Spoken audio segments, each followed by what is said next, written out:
Hello and welcome to the Wonder Women series of the Maker Mom podcast. My name is Katie Freeman and I am your host.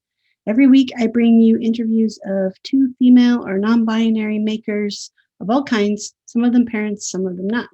This week's Wonder Women series episode is with Anastasia of Burnt River Wood Co. Anastasia lives up in Canada, and she is predominantly a sign maker, though she does do some other woodworking as well. I learned about Anastasia through a post she made about Lizzie of the Timber Woodworks. So I think you're going to enjoy this episode. She shares about her journey into getting into woodworking and her creative process. So I know you'll enjoy it. Before we hop into the episode, though, I'm going to give a big shout out and thanks to the patrons over on Patreon. So thank you so much, Kevin, Lefty's Woodshop, Christy Twisted Twine, Christina B, Jeremy Spees, Sammy, Go Sammy Lee, Lauren Rasp File Designs, Sven, Dwarf Size Workshop, Rachel Moody Makes, Bonnie, Tool Mom Bonnie, toolmomstore.com, Laura Oakley Soap Company, Mary Lou Made by Mary Lou, Amy Bison Valley Carving, Dan and Kelly Reclaimed Living Store, Brandy Studio Obey, Kathy One Girl and Her Tools, Ellen Little Bear Furniture, and Ethan Carter Designs. Thank you all so very much for your continued and ongoing support, helping me to produce 2 episodes a week, every week. And with no further ado, here is Anastasia. I start with having my guests introduce themselves. So when you are ready, I'm going to let you do that. For sure. So I am Anastasia. I am the maker behind Burnt River Wood Co. And what started as a hobby and craft and what I was doing just for really just my mom turned into this fun little small business that I am currently working on today. Yeah, so I'm from just outside of Toronto. I still work full time, so this is just like a side hustle, but I love it. It's so much fun, and I'm one of those people that can't sit still. I don't like to be bored. My hands always need to be moving. So, especially when I'm home now because of COVID, it's definitely been like my escape, and I definitely keep myself busy with this small business, which I love. Awesome. Did you grow up in Toronto? Outside of Toronto, like 25 minutes away in Mississauga. So The next city over. Yeah. I gotcha. What were you interested in as a kid? Growing up, I was always into little creative projects. I guess all my friends were like reading or playing sports, and I was just like making little tiny things. I remember for like Christmases and birthdays, I'd get those little kits from Michael where it's like a DIY pottery set and like make your own dolls and stuff like that. So I was always like a creative kid growing up, and my aunts were really into sewing and knitting and crocheting. So I have so many tiny little outfits that I still have in my closet, like my first sewing and my first knitting projects. So I was always into like making stuff when I was a kid, for sure. Mm-hmm, mm-hmm. Did you were you into then like art classes and stuff like that, like in school? Surprisingly, no, I don't think we had many. I know in elementary school we had pottery classes, and you got to like make your own molds and do all the carving and the painting. So that was really fun. But besides that, I never took any extracurriculars or anything for arts. It's just my family was really into it, my extended family. So I just got to be a part of it and use all their crafts and their supplies. And it was so much fun. That's awesome. What about like post high school? What'd you do kind of after high school? For sure. I think, let's see, after high school, I went right to university, and I really focused on studying, but I know when I was studying or reading notes, I would always record myself. And while I recorded myself talking and listening to my notes, I was there knitting and crocheting. I think right after high school, I had a little crochet bikini business just for my friends. And I thought it was so fun making these little tops. And I was sewing like little pillows and stuff for all my family and friends. But yeah, I was mainly studying and looking for a job, I guess. I was working 3 at the time, so it was pretty Oh, crazy. wow. Yeah, that is pretty Yes. crazy. Yeah. Just to pay your way through school, through university? Yeah, and like I said, I don't like being well, my real problem is I don't know how to say no. So when people offer me a job, I'm like, yes. But also I wanted a job where I could have fun. So I was babysitting. I wanted a job part of my career. So I was like working as a blog writer and I wanted real money. So I was working as a lifeguard. So it was just a crazy time. I don't know how I Gotcha. survived. So yeah, what'd you go to university for? What'd you graduate with? I graduated with a majors in communication studies, so marketing and communications, that kind of stuff. Okay. Mhm. What kind of work do you do for your job now? Oof. Currently, I'm a product copywriter for like a big Canadian department store called The Bay, Hudson's Bay Company. Okay. Yeah, so it's fun. It's product copy. I mean, it can only get so fun, but yeah. Yeah, I don't think I've ever talked to anybody who does that as a job. Like, is it a lot of like I would assume a lot of technical writing type stuff? No, it's all fashion writing. So Oh, they send me clothes or I see pictures of clothes and I just have to describe it so that the customer knows what they're buying online. So basically when you shop for clothes, what I write is what you see. I would imagine that like learning the skill or the practice of being able to write good descriptions of product would come in very handy for your side hustle. For sure. I definitely think that's like one of the main skills I could carry over for sure.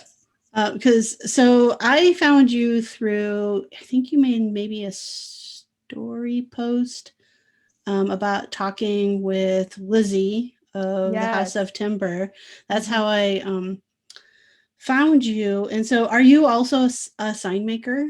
Yes. Yeah. I Okay. love it. Okay. So, are you making custom signs, or are you like making and selling on like an Etsy or something like that? I'm definitely just doing customs right now. I want to start making my own stuff just because I feel like when you make customs, you don't have as much creative freedom. Mhm. And that's something I really want to start exploring. In my call with Lizzie, she was just like, you need to make sure that you're doing what you love and you're not sacrificing your creativity just to make a dollar. So Mhm. I think that was really important for my call. Yeah. How'd you get into making signs? Originally I was making, I don't know if you're familiar with those like the geometric Mhm. signs without Yep. letters or whatever. And one day I just decided to cut my mom's name out and put it on top of one of the mountains that I made. And someone found me on Instagram, like a mutual friend of somebody, and she actually asked for one made for her daughter. And this is 2 years ago. And I was like, I've never seen anything like this because I Mhm. guess I hadn't explored the whole Instagram world of sign making and woodworking and all of that. I was really like just doing it for fun. And so, yeah, I think that's how I got started. She asked me, and I was like, sure, I'll try something that I've never done before with tools I've never touched before. And hopefully something nice comes out of it. So, yeah. And then from there, it just snowballed. What about, well, even like the geometric signs or any kind of woodworking type of stuff? Like, what got you into that? In high school, I did take a shop class. It's so funny. I took a shop class and I left it loving it. And I was like, I want to be a carpenter. And really quickly, everyone's like, you don't make much money from being a carpenter. Plus, you're a woman. So you're probably not going to make it. And I was like, all right, sure. I guess I'll go back and study something else. And yeah, like that was the end of it until I started dating my current boyfriend. And his father had like a hobby woodworking shop in his garage and he's made all the furniture in the house and I was really impressed. And we were sitting one winter and I was just really bored, like there's nothing to do in the winter. So I was like, let's go out in the shop and try and see if we can make something. um, and I think I just saw like an ad for a sign somewhere, one of those geometric signs. And I was like, let's just try and make this just for fun. Like I'm bored. So my father-in-law gave us a crash course in woodworking. And that night we were on the table saw for the first time and using the chop saw for the first time. And later on that week, we came out with this like 30-pound geometric sign with like nails and stain everywhere. And it was hilarious, but it was so much fun getting to do something with my boyfriend in the winter, which we normally wouldn't have been able to do. And also creating something like so unique. So that's really how I got into woodworking. And my father-in-law is just like so knowledgeable. So he was like, well, you made this, but let's see how we can make it better. And I'm like, I'm all for it. So it really snowballed from there. So yeah, it caught the bug from there. Are you still working like in his shop? No. So we since moved out and now we have our own shop and we've gotten so many hand-me-down tools from him. We just got a planer on the weekend and we're so stoked about it. I can't wait to plane all the wood. Like hilarious. So it's really, he's really helped us make our own shop. So that's where we're in now. Yeah. Do you guys, I mean, so then do you two work together, make together? Not really. I mean, my boyfriend helps me sometimes when he can, but I get to work from home and he still has to go in. So only on the weekends. But. I gotcha. So own shop space now. What do you have for your setup besides the new planer? I got my DeWalt scroll saw, which has been like my saving grace. It's my favorite tool. I've been through 3 scrolls in the last 2 years, and yeah, it's just so much fun playing with a new tool. But you can really tell the difference in your work when you like have a good quality tool. And then we've got our miter saw. I got a circle saw, a track saw for Christmas, my sanders, and I think that's about it. Oh, our table saw and our router. Ooh, we got a lot more than I thought we did. Is it in a garage space for your shop? Single car garage, so it's a little cramped for sure. Your poor car has to be outside in Canadian winter. Oh, yep. She can't come in. There's no room for her. And it's funny when I look for a house, I'm like, it has to have a garage, but I don't care about the cars. They're as long as there's a driveway and a garage, I'm fine.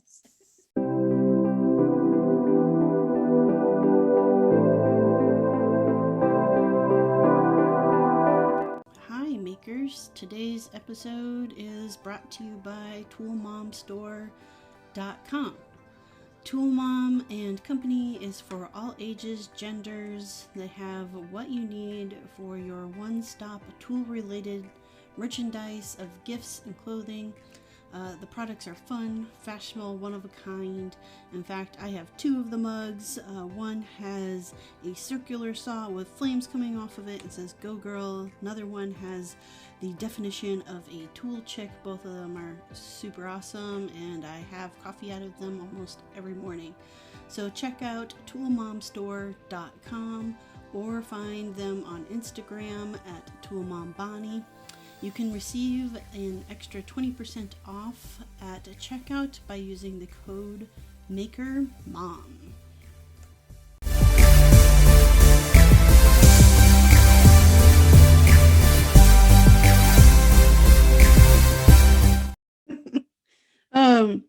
So you've been through 3 scroll saws.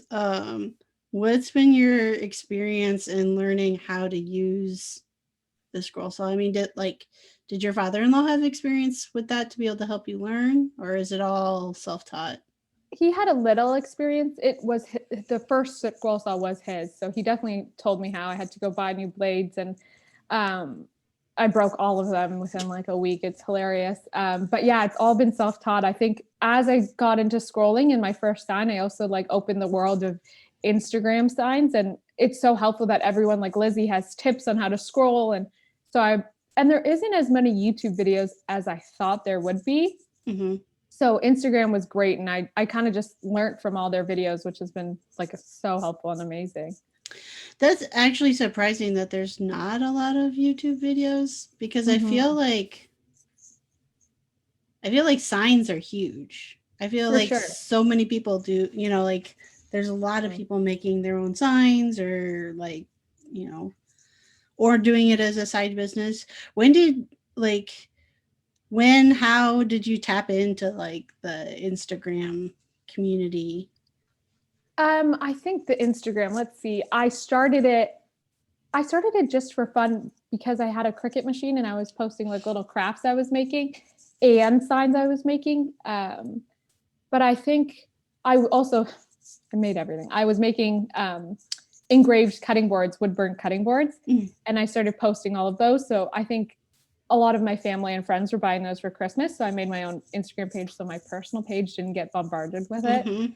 And then it kind of just, took off from there. I was posting them on like Facebook Marketplace and Kijiji. And then I gained more followers on Instagram. And so I built a little community on there for sure. I was gonna ask, how'd you get the name for your Burnt River Woodco? Yeah. I don't know. It just happened. So the Burnt River is where my boyfriend's family cottage is on. And I remember the first time he took me up there, I was just like bewildered. Like it was like the craziest like kids jungle gym place ever. Like so much property and like a lazy river. And like, I was just coming from the city. I had never seen anything like it before. So it was kind of our little getaway for like the first few years of our relationship when we were like living at home and we wanted to escape parents. And it's just like my new favorite place on the planet. And if I had to choose one place to go, it'd be there. So I was like, this is going to be my business name. Is it up in Canada as well? Yeah, up north, like the Kawartha Lakes. Okay. Mm-hmm. All right, so that makes total sense for the name. So with your signs, what are you, I guess, focused on right now as far as type of signs that you're making? Right now, I'm starting to make a lot more like family name signs as opposed to the nursery rhymes that I was making. And I want to start going into business logos, and I want to start working with a lot more hardwoods. So I had a lot of scrap hardwood from like the charcuterie boards I was making. So I had like all these walnut pieces that are like really weird shape, and I had no idea what to do with them. So I started cutting them out and throwing them into my nursery brands and my family name sign. So I think a lot of people like love the walnut and love the real wood from it. So I'm doing a lot more family name signs right now with like a lot of beautiful walnut, and I'm so excited about it. How do you source your lumber? The main stuff I do get from Home Depot, and we have a mill kind of 20 minutes away from us. So I definitely go to Century Mill. And then there's a few other places that I get online. So we have a couple that do curbside pickup, which is closer to my mom's house. Every time I'm there, I like stock up on all my charcuterie stock. And then there's a place in Ottawa that ships to us. So I'm like, this is perfect. So yeah. Okay. Do you see in the future like going like more full hardwood versus the like construction lumber type stuff? For sure. I would love to. I used to stick with pine because it was so cheap, but I feel like there's so much cursing and frustration happening because of the warping. I'm like just going crazy and looking back at my pieces from 2 years ago that are all like a little too warped for me to be happy about. I'm like, oof, I would love to redo this in hardwood now. Yeah, I would love to even just be able, like, I don't work with construction lumber pretty much at all, except for like builds for like kid stuff. Like for Christmas, my wife and I made my son like this big loft bed hideout, and then we made like a dress up wardrobe for our daughter, and it was all out of like plywood and construction lumber and stuff, because that makes sense, right? I'm not going to spend like $2,000 on hardwood for a loft bed, right? That they'll grow out of. Yeah, sure. Exactly. But it was like I was so upset. I knew just with experience with construction lumber and stuff that even though I dug to the bottom of the pile, I mean, so a lot of it was so wet. I'm like, I basically have to get it like cut and put together like the same day. Otherwise it's going to horribly warp. and we did that. We did our best to like get it at least, to a point of like being cut and able to lay it flat or whatever. But still had warp issues once it came down to like final assembly.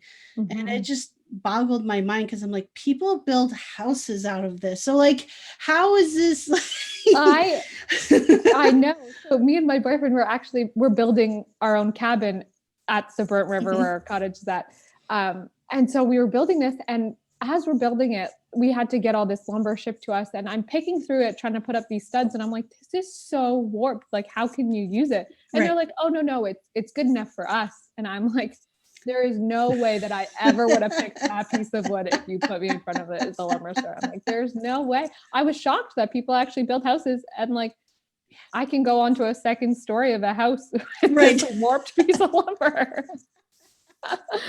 Yeah. And I mean, so yeah, it's like I found myself questioning, like, is there any way to get like higher, like I'm willing to pay a little bit more to get higher grade construction lumber, still construction lumber, but higher grade so it's not so warped. And I just see so many people, who are building like the DIY furniture and stuff out of construction grade lumber. So it's just like, yeah, that constant question of like, how are you finding anything that's useful that doesn't just Exactly. like totally potato chip or twist on you or Mhm. any of that stuff.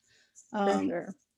so yeah, I mean, if you're working with pine predominantly and then moving to hardwoods, like, is it solely because of the warping or is there another drive behind wanting like the hardwoods? I just think hardwood is so beautiful. Like it's just there's something about oil on hardwood that you can't achieve with stain on pine. Like it's just like a completely different level.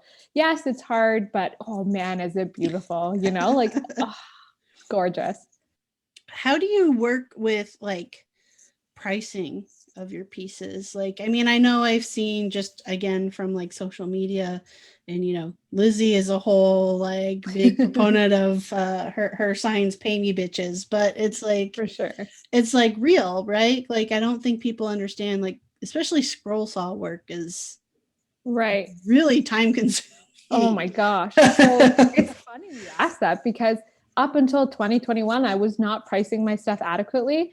And then I had my call with Lizzie literally Jan 2nd. And she was like, what are you doing? So before I was kind of just pricing it as like what I think people would want to pay. And I'm cheap. I have no idea what people want to pay. I'm like, what would I pay? Not knowing the amount of work that went into it. So my signs, a lot of the custom work was like, I think my favorite sign that I've done to this day, I charged $56 for it. And like $56 probably doesn't even cover the amount of paint that went into it. Do you know what I mean? Right. Like, Yeah. Yeah. regardless of the time. Yeah. So before I also kind of just looked at what other people were charging and then like kind of matched it, but went a little below. So like I could beat them, but also because I didn't have as much experience as them. Mm-hmm. And I kind of realized like I'm not making any money in this. I may be breaking even with the amount of projects I'm doing, but I'm definitely not making money. So in my chat with Lizzie, she kind of told me her little formula on like, make sure you're valuing your time, pay yourself like you're a plumber. You're working Mm-hmm. with dangerous goods, you're working with like high voltage Right. electricity and all of this crazy stuff. You know what I mean? So I'm paying myself as as somebody who's worth it, I guess. Yeah. And so I definitely take into account my time, the materials, and, the effort that goes into it for sure. Mm-hmm. So I'm going to ask you a tough question. Oh boy. Why did it take Lizzie telling you that to feel Because like you were worth? that, that's a great question. I think because I haven't really talked to other makers, so I really have no idea what other people are charging on their websites and on their posts. They say how they put their prices together, but not their final prices. And when you look on Etsy, I'm not really sure if they did it by scroll saw or a CNC and by a laser, and if they have a Mm-hmm. paint gun versus painting by hand. So really, I'm like, I have no idea how to price something adequately. So I kind of just guessed, and I think a lot of times people were like, "Sure, I'll pay that." And even when I would give some people a price, they'd be like, oh, it's a little too high for me. And I'd be like, all right, I'll drop my price for you, which I know I'm not supposed to do. And I have stopped doing that. But yeah, I can't tell you. I don't know why it took Lizzie. And it was really like a slap in their face. And she was really like, what are you doing? And I was like, I don't know.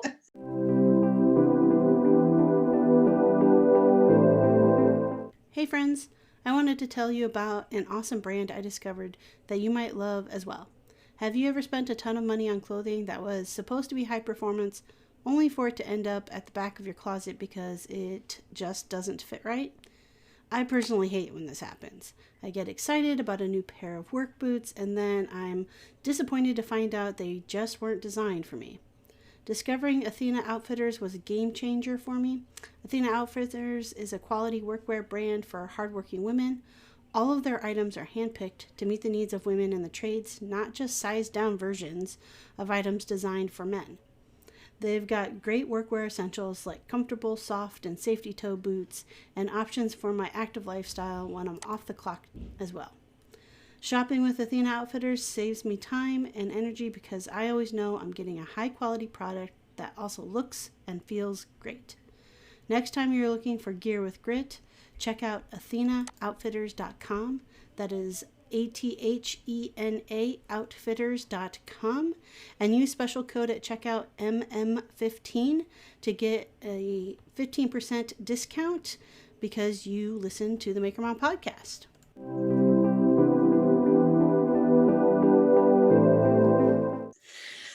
I had a similar conversation, not with Lizzie specifically, but with a furniture designer and maker who I really admire. And I had her as a guest on the podcast and talking with her, and she just, shared the price that some of her pieces sold for. And I was like, A, how do you get people to like pay you that? Right. And B, like, I was just in shock and really like, so I had reached out to her afterwards and just said like, how do you get to a point of being confident in that pricing? And she asked a good question of me, which was really interesting. She's like, okay, first of like, even if from today on, you just doubled whatever you're charging, like just automatically double it, understanding that that's still not going to cover like the time that you're putting into your pieces.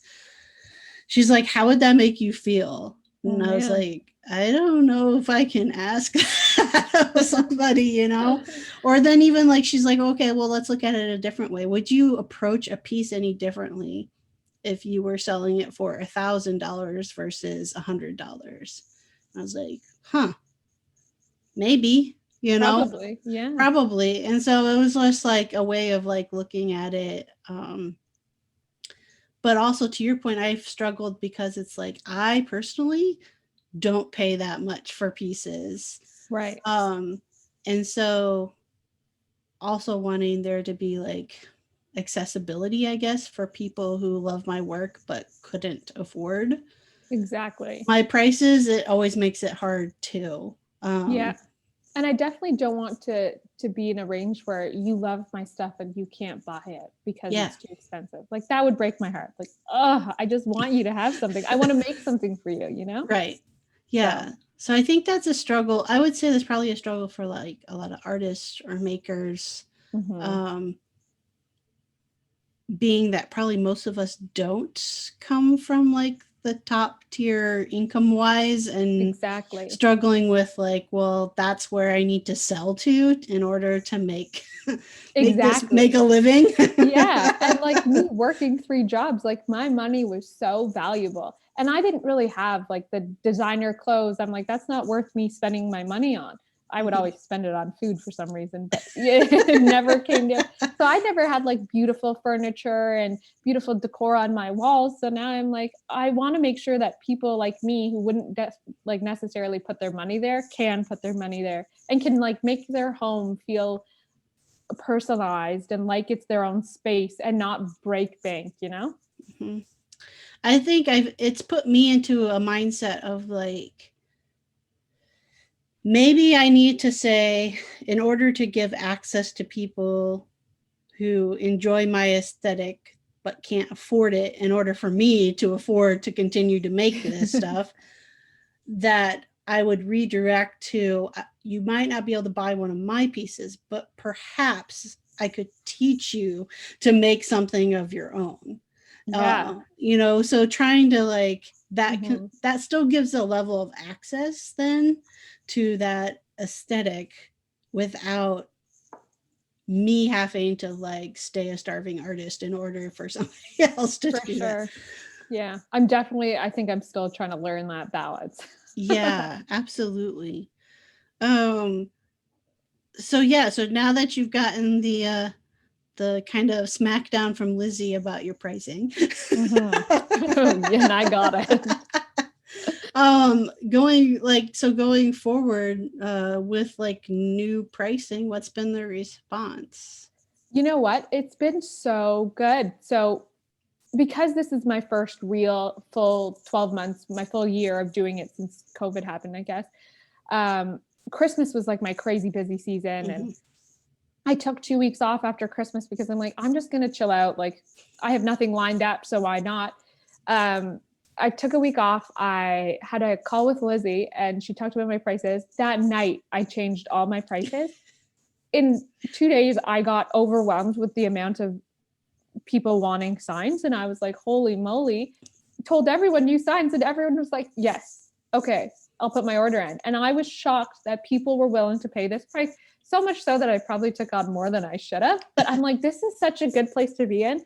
And I felt like I was really being rewarded for all the hard work that I've put into my signs. Like people can see the value in them now. So I think that was really great. Yeah, this response has been amazing. I'm so happy about it.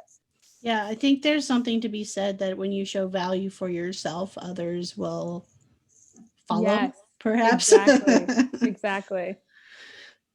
I want to circle back real quick to something you said about like you took that wood shop class and you loved it, but then basically it was kind of discouraged out of this thought of going Yeah. down this. You're not going down the path of a carpenter, but you're still working with wood and making. Like, what's the response now to you being? You know, I love it. I think a lot of people I know love it. I think my mom's still like, as long as you got your full-time job, do whatever you want, you know? I don't think she'll ever understand, but to me, I think it's a full circle and I'm really proud of myself, you know, for doing something that just because people told me that I shouldn't have done it and I'm still doing it. And I'm so happy I found woodworking again. It's just been amazing. Yeah. Do you think there's any underlying message there about being a woman and getting into woodworking? I think like if you want to do something, regardless if it's woodworking or not, just do it. Because like if people tell you no and you don't do something you love, you'll probably end up there again. And if you don't, you'll just miss it the entire time. So I definitely think like follow your dreams. Like life is way too short to not. Correct. So I also want to ask though about being a woman of color in this space, For sure. because there's more there. I will say I continue to see more, at least on social media. I know there's always been women of color in craft and woodworking, but has there been any, I guess, I don't know, what's it like being you in this space? You know what? Growing up, I guess because I am a daughter of immigrant parents. They came here when they were really young, though. So growing up, I never identified as a woman of color or a child of immigrant parents. I never saw myself as that. And I guess I learned quickly that I needed to find a group that I fit in with. And that was like all my crafty friends and stuff. So I think I really just, I never saw myself as a woman in color. And now that I'm on Instagram and I'm really noticing like the lack of diversity, I guess, that I see, not that there isn't a group of women of color that are doing this. It's just that there's so few. I just want to make sure that everyone knows, like, regardless, you can do anything you put your mind to. Yeah. it's still a space that at least is represented as very white. Yes. Yeah. Very white and still predominantly male, but I do see that changing a little quicker For sure. Than the And other. Yeah, I think I definitely identify as a woman woodworker, and I like to. It cracks me up when I go into a lumber store with my boyfriend and everyone starts talking to him. I'm like, he's really just here to carry stuff. Like, you should be talking to me. Right. When we went to do curbside pickup, he's like talking to my boyfriend about how much he loves the router. And I'm like, no, my boyfriend doesn't touch the router. It's me. Please direct your questions to me. It's so funny that, like even I remember one time I was dropping off a sign with him and I handed them the sign. I was the one that had full communication about the sign. I designed it and they turned to me and they turned to my boyfriend and said, "So when did you get into woodworking?" And I was like, "The same time I did." How dare you? It's so funny. Yeah. I mean, do you get even a little angry at that ever? I don't get angry because I understand, but I just want to make sure, I just want to rub it in their noses just a little, like, you should change your mind about this because you're wrong. Yes. I can't get mad about it, but it's funny for me to be like, actually, you're wrong. I mean, is that, I guess, benefits to finding the Instagram community and For other, sure. especially like other female sign makers? Yeah, for sure. I mean, I didn't know that there was this community when I started. Like, I was just so naive and I wasn't really paying attention to the whole community over competition thing. I was just doing my own thing. And when I stumbled across all these people that were doing the same thing and how friendly everyone was, I was like, oh my gosh, there's this group of badass women that are like using power tools and like aren't scared to like get hurt and work with wood and do things that women aren't supposed to be doing, Right. And so when I found Instagram, it just made me want to keep working even harder and like becoming even more talented and working towards bettering myself and my skills. Because if all these women can do it, I can do it too. Yeah, absolutely. Were you ever intimidated about the learning process at all? No, because I am like a nerd when it comes to learning. I want to learn something new every single day if it's possible. That doesn't, like, I hated school, but like when it comes to crafts, like, I'll learn crocheting, I'll learn knitting, I'll learn how to sew, I'll learn how to woodwork, So I wasn't intimidated at all. I was ready. Okay. So not like power tools, you were good to go. And I mean, I was a little scared to chop my fingers off the first time, but like when you put me in front of it, I was like, sure, I'll try it the second, Yeah, absolutely. I would think you were crazy if you weren't at least having a thought at some point that you could chop your fingers off. Right. Yeah. Exactly. I mean, I know my high school woodshop teacher was missing his, like, down to the knuckles first two. Oh my gosh. It was That like is always, traumatizing. it was like always a joke though, of like, you've never met a woodshop teacher who had all their digits.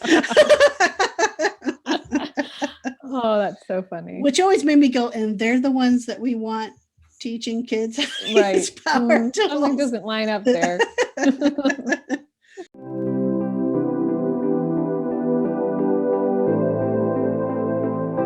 Today's sponsor is Rasp and File Designs. Rasp and File was created to give new life to old things and create spaces that feel timeless, unique, and warm. Your home and business should be your sanctuary, a place of solace, and your personal piece of art. The owner and woodworker behind Rasp and File Designs is Lauren Matthews, and you can follow along and find out more information on Instagram. Just look up Rasp Filed Designs, or on the internet at rfdesigns.squarespace.com.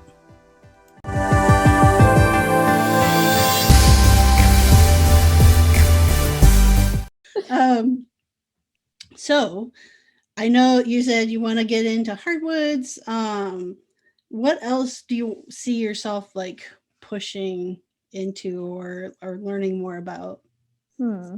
Um, Definitely hardwoods. I want to learn how to do a little bit more complex signs rather than just cutting out names and stuff. I mean, I just took on like this big floral project a few weeks ago that I'm like really proud of. And I didn't think I would be able to do it. So definitely a lot more complex things. And I want to start hand drawing all of my designs.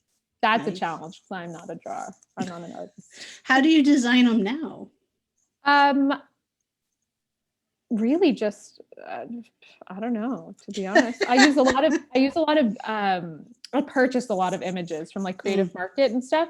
So I use a lot of that and use the MS templates.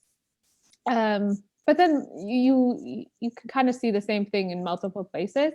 I actually had a customer come up to me and say, my husband has this crazy truck. Can you put it on a sign? And I'm like, sure, I'll try.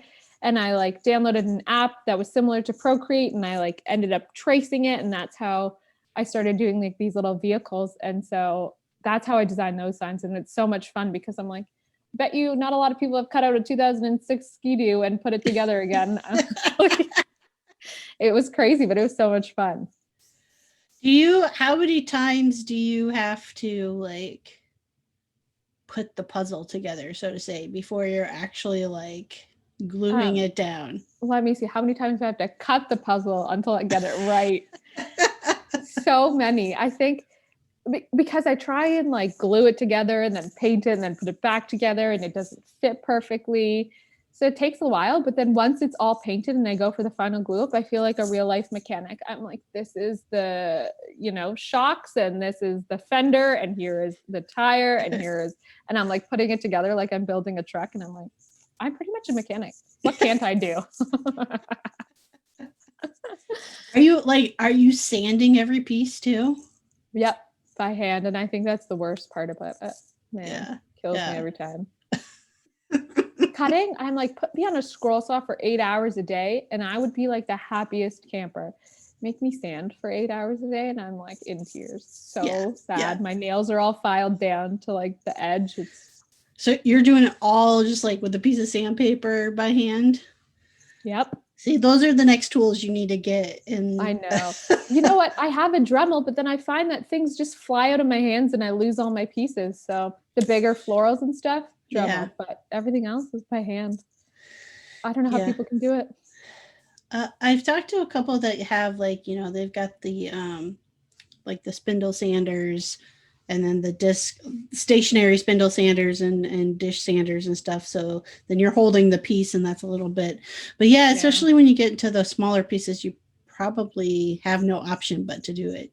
Yeah. And the amount of pieces that I've broken by hand sanding alone, I'm like, I would never take a tool to this because it's heartbreaking when a piece breaks in front of your eyes. Oh, I'm sure. What's the most pieces you've had to assemble for a sign? I think I don't even remember. I did a 1926 Model T Ford. I don't even know if I'm saying that right. But it was like this crazy old car with a trailer on it. And I wanted to get super specific about all the pieces that were on this. So much so that like the engine was exposed and I cut out every individual piece of the engine. So I think that one was like well over 100. I lost a few pieces, had to recut a few pieces, but it's crazy how many little things go into these signs that people make. So it's really cool. If you have to recut a piece, how do you make that work? Like to get it the right size and shape again? There's lots of tears involved. Yeah, there's just lots of tears. I cut it from its template and then I sand it with the Dremel until it fits perfectly. So I know a lot of people, I've just learned how to like stack cut my pieces with different woods so that I can swap them out. But I found that like there's so many times where I'm wasting so much wood by doing that and not using the other piece. Mm-hmm. So I cut it with my Dremel and I pray that it slips in like butter. It doesn't usually. It doesn't usually. No. And then did you say you paint them before or after you glue them down? Before I glue them down, which means that if there's too much paint, it like changes the size of how it slips in together. And I'm still trying to figure everything out. I'm not perfect, that's for sure. What's your typical like size wise of your overall size of a sign? I think like my medium sign is the most ordered. So like it would be like a 20-inch circle or like a 12 by 24-inch piece. So not too big, nothing crazy. That's Okay. for sure. All right. Do you, I guess, have a goal out there to get to bigger pieces? Yes, I want, you know, it's funny. Like when I look at my parents' house, like the picture that they have on top of their couch, I don't know what size that would be. Huge, 4x5. I'm like, I want to be on top of people's couches. That's how good I want to be. I want to be so good that my mom has her sign on top of her couch. My mom has my sign on top of her couch. Yes. What kind of work would you want to make then? I know you said like, so not necessarily like just name signs, but like. I'm not 100% sure, but I love, I want to try and incorporate a lot more nature into my signs. So like a scene with like a giant moose in it, like stuff like that, but out of hardwood. Like how can I work with these different types of wood to make that happen? Stuff like that. Have you made a sign yet for the Burnt River cottage? You know what? I started one like 8 months ago and then winter came. So I was like putting it on the back burner. And so no, it's half done setting upstairs. But since I've learned so much in the last 6 months, I'm like, I have to completely redo this sign. I have all new material I want to use. I want to use walnut and I want to use barn board. So not yet, but for this spring, there's definitely one coming. Awesome. Can't wait to see that one. Me too. Well, it'll be a nice personal one, right? Exactly. Do you get to do a lot of signs for like you or your family? Myself, not as much as I would like to. My family, yes. Like my family is like my rock. They're my biggest supporters. They're always ordering stuff from me, which is really nice. And they always let me have a little bit of creative freedom. So a lot of the signs that people order from me originally started as signs that I've made for my family, and people just like those. So that's been really good. So I'm not just making stuff and then having it sit upstairs in my basement or in my bedroom. But you said currently you're kind of like all commission, right? Yes. And selling all through, like, are you getting all your orders through Instagram? Yeah. So I made a website in December or November, but really like everyone that wants to order something, and because it's so custom, they ask if I can actually do it first on Instagram. And I'm like, let's just do it here, you know? So yeah, everyone finds me through Instagram. I don't market anywhere else besides Instagram. Did that, I mean, I think you said that happened basically with like your first sign, right? Was through someone Instagram? Randomly for sure. So has it taken time, I guess, to ramp up and kind of have steady orders coming in? For sure. I think I only really started getting steady orders in like November, maybe for Christmas. Like I had highs and lows, but never anything consistent enough where I could quit my day job. Yeah. You know? So, and it's really only been, I guess I really put pedal to the metal in March when COVID hit. But yeah, it took me until November to start getting steady orders. It's definitely a slow process, but because it was slow, I got to like experiment and make stuff for my family and like learn a lot of new skills and play with new tools. Right. Is it a hope or a dream to do this full time? I think so. Eventually, I just, I never wanted to get to the point where I despise waking up and doing it because I'm like so swamped and don't have my stuff together. You know what I mean? So I think I have a lot of learning to do before it ever gets to a full-time point. How to price myself, and how to manage my time, and how many orders to take on, and a lot of things to work out before it ever gets there, for sure. Right. What's the I guess what's the dream? I don't really know. I think I'm kind of just figuring it out as I go. It would be ideal to just sit and make stuff all day long and have people buy it, and then, have that support me. But I don't know, maybe that's like a long-term dream. Right now, I just love making stuff. So, I find it's like what I do when I'm bored, and my way to stay creative. So do you see yourself branching outside of signs? I think I still have a lot to explore. Like, yes, I would just like to make artwork. No, I don't think I'd ever go into the furniture building aspect of it, because I did it for the house I'm currently living in, and I look at it every single day and I'm like, oh God, the tables on my the legs on my table keep breaking off, and I'm like, well, I don't think I'd ever do this and sell it, but I think definitely just artwork for now. Okay. We're at the end of our time together, so I want to give you another chance to shout out like how people can find you and follow along with you. For sure. Follow along with me on Instagram at burntriverwoodco. Or that's it. Yeah. Awesome. And I'll include the link for that in the show notes so people can follow along with you. Sounds good. Thanks so much for taking time to chat with me. Yeah, thank you. This is so much fun. Yeah. All right. So again, that was Anastasia of Burnt River Wood Co. I will include the links on how you can follow along with her in the description for the podcast app, as well as the description if you happen to be watching this on YouTube. You can also check out the show notes at freemanfurnishings.com/podcasts. If you enjoyed this week's episode, please remember to hit that subscribe, like, comment, head on over to iTunes, leave a 5-star review. All of that lets people know that, or lets the algorithms know that not only do you enjoy the podcast, but others like you may enjoy it as well. Also, please go head over and check out Patreon and look at joining the tribe over there. There's several different tier levels that come with, different merchandise depending on what level you choose. So stickers, coffee mugs, t-shirts, all of the above.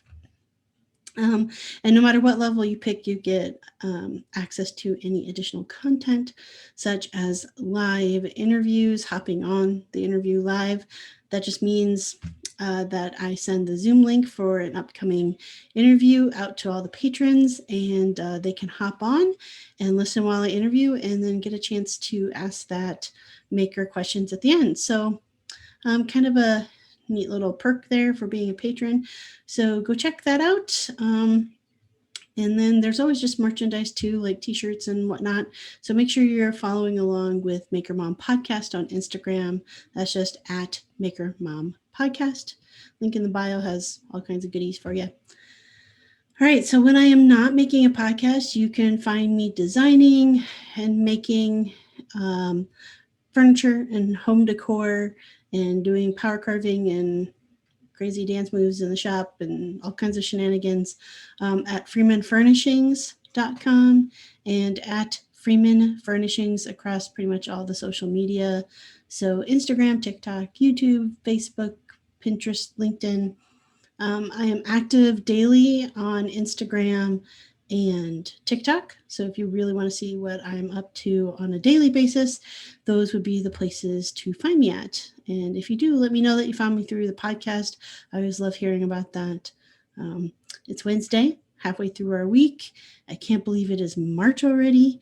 I feel like 2021 is going faster than 2020. Maybe I'm wrong, but it feels a little bit, thank goodness. But Wednesday, and so I hope you all are having a great week so far, and I will see you on Friday. you.